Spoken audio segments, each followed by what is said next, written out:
আসসালামু আলাইকুম। তো আপনারা দেখতেছেন এটি হচ্ছে সবগুলো হচ্ছে 15 প্রো ম্যাক্স। দীর্ঘদিন যাবৎ 15 প্রো ম্যাক্স সংকট ছিল, এখন আমাদের কাছে অলরেডি 4টা ডিভাইস চলে আছে বক্স সহ। ঠিক আছে, দুইটা হচ্ছে গিয়া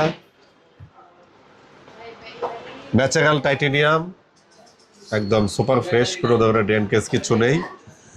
আর দুইটা হচ্ছে গিয়া ব্লু টাইটেনিয়াম। তো দুটোটাই, এই 4টা ডিভাইসে কিন্তু 256 জিবি, আর ব্যাটারি হেলথ হচ্ছে 86 থেকে 95-96 পর্যন্ত। তো যারা আইফোন 15 প্রো ম্যাক্স খুঁজতেছেন, একবারে সুপার ফ্রেশ এবং 100% জেনুইন প্রোডাক্ট, তারা কিন্তু চলে আসতে হবে গ্যাজেট ফেয়ারে। আর আমাদের শপটা হচ্ছে প্রেস ক্লাবের 4র্থ তলায় 13-14 নম্বর শপ। একদম লিফট দিয়ে উঠবেন, সরাসরি দোকানে চলে আসবেন। ধন্যবাদ।